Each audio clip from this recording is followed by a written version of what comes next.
Condemn किया है सबने जो हुआ है और पूरी सपोर्ट दिया है ऑपोजिशन ने सरकार को, कोई भी एक्शन नहीं। देखिए, सवाल हमने पहले से यही सवाल उठाया कि ऐसे महत्वपूर्ण मीटिंग में प्रधानमंत्री जी खुद रहना जरूरी है, क्योंकि वो जो निर्णय लेते हैं वो फाइनल होता है।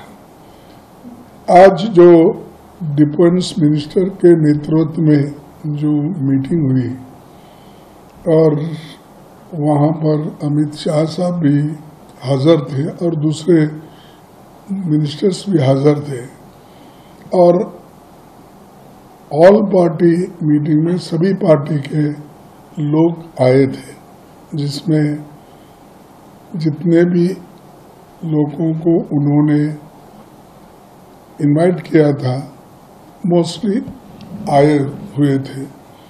और हमने जो कहा कि भाई इस मीटिंग में प्राइम मिनिस्टर इसलिए जरूरी है रहना कि उनका निर्णय महत्व का होता है।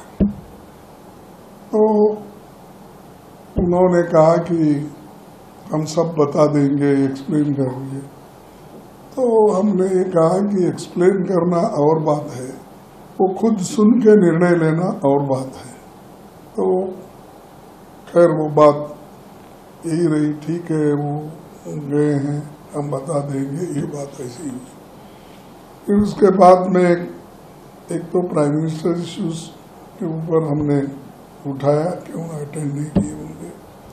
दूसरा जो है ये सिक्योरिटी, 3 टायर सिक्योरिटी रहती वहाँ, और 3 टायर सिक्योरिटी रहते हुए भी एक ऐसा लैप्स हुआ और उसमें बहुत से इनोसेंट मारे गए और 3 दिन में कम से कम 1000 लोग वहां गए हुए थे।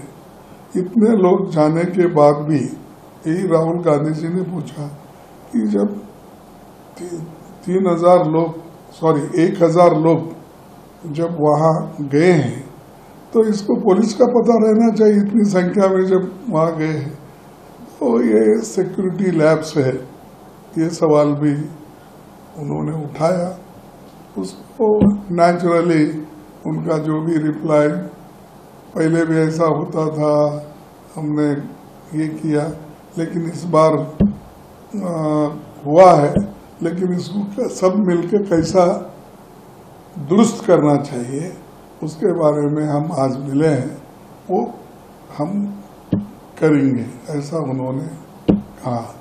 फिर उसके बाद में तीसरा सवाल हमारा ये था, भाई ये तो ग्लैरिंग मिस्टेक है इंटेलिजेंस का और सिक्योरिटी फेल्यूर भी है, और ये जो टेररिस्ट अटैक हुआ ये इसमें जरा गवर्नमेंट थोड़ा उसमें क्या कहेंगे कि जितने क्विक एक्शन लेना था नहीं लिया, ये बात भी हमने रखी और सारे पार्टी के लोग भी ये मान गए कि जो हमने अपोजिशन लीडर जो बोल रहे हैं वो ठीक है और राहुल जी ने जो उठाया वो भी ठीक है, उन्होंने कहा। और सब मिलके एक ही वॉइस में सभी ने ये कहा कि हम सरकार जो भी एक्शन लेंगे in the interest of the country, और इस इश्यू पे हम सब एक है और गवर्नमेंट फुल्ली सपोर्ट करेगी, और जो इंसिडेंट वहाँ हुआ है उसको हम कंडेम करेंगे। तो वो हमने ओपनली बोला कि हम एक तो इस इश्यू वहाँ का इंसिडेंट को कंडेम करेंगे, दूसरा हमने बोला कि सरकार को हम कोऑपरेट करेंगे इस विषय पे, ताकि देश एक है, ऐसा मैसेज हमको देना है देश के लोगों को और बाहर के लोगों को। सभी राजनीतिक दलों ने एक स्वर में ये मांग की कि इस आतंकवादी घटना के खिलाफ सरकार सख्त से सख्त कार्रवाई करे, आतंकवादियों को नेस्तानाबूद किया जाए, उनके कैंप्स को नेस्तानाबूद किया जाए जहां से भी उनका ऑपरेशन चल रहा है उनके खिलाफ कार्रवाई की जाए। और बाकी और बहुत सारे बिंदु उठाए गए कि किस प्रकार से इसमें खुफिया एजेंसी की फेल्योर रही, किस प्रकार से इसमें सुरक्षा एजेंसियों की कमी रही और कैसे इतनी बड़ी संख्या में लोग उस इलाके में चले गए और न तो वहां पे पुलिस को जानकारी थी न सेना को जानकारी थी। तो ये तमाम विषय उठाए गए। हम सबकी एक ही मांग है, पूरे देश की एक ही मांग है, आतंकवादियों को बर्बाद किया जाए, उनको उसी भाषा में जवाब दिया जाए जैसी दरिंदगी और हैवानियत उन्होंने दिखाई है। मासूम और निहत्थे लोगों की जान उन्होंने ली है। हम सब अपेक्षा कर रहे थे कि ऐसे गंभीर मसले पर भारत के प्रधानमंत्री आज की बैठक में अवश्य रहेंगे, लेकिन इस बात से निराशा हुई कि प्रधानमंत्री जी ऐसे गंभीर मसले पर हो रही सर्वदलीय बैठक में भी मौजूद नहीं थे।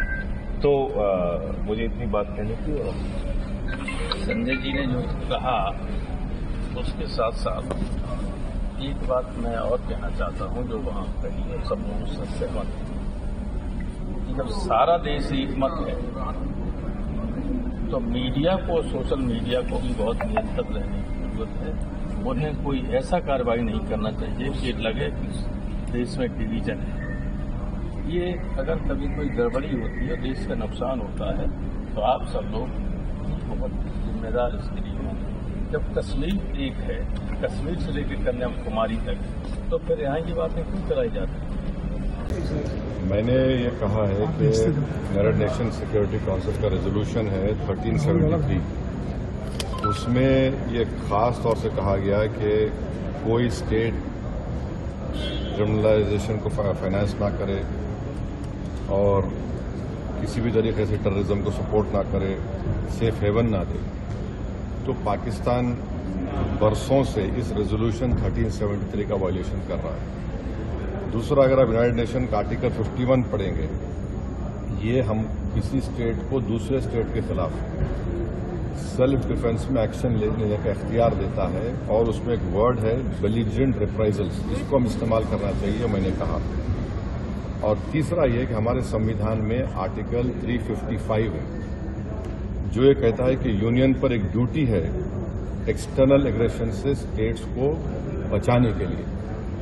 तो ये तीनों चीजें हैं सरकार के सामने और वो जो मुनासिब समझते हैं इन टेररिस्ट ग्रुप के खिलाफ, जिस देश में इन टेररिस्ट ग्रुप को पनाह दी जा रही है, मदद दी जा रही है, उनको ताकत दी जा रही है, उनके खिलाफ एक्शन ले सकते हैं। चौथी बात यह है कि इंटरनेशनल लॉ इस बात की इजाजत देता है कि हम नेवल और एयर ब्लॉकेट करें पाकिस्तान के सेल्फ डिफेंस को और सैंक्शंस लगाए पाकिस्तान के ऊपर, खास तौर से आर्म्स सेल्स में।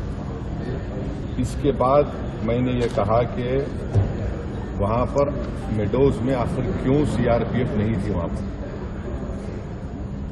क्योंकि मैंने पूछा है कि जनवरी में सीआरपीएफ के 2 यूनिट को हटा लिया गया था वहां से। उसी सिलसिले में मैंने ये भी पूछा कि क्विक रिएक्शन टीम को 1 घंटा लगा ऊपर पहुंचने के लिए, जब तक ये पूरे शयातीन, ये तमाम जालिम लोग वहां पर मजहब पूछकर गोली मारते रहे। और 2000 में वहां पर एक नुनवान कैंप है पहलगाम में, वहां पर भी 30 यात्रियों को मारा गया था और उसमें एक कमेटी बनाई गई थी लेफ्टिनेंट जनरल जेएस मुखर्जी की, उसका रिपोर्ट का क्या हुआ।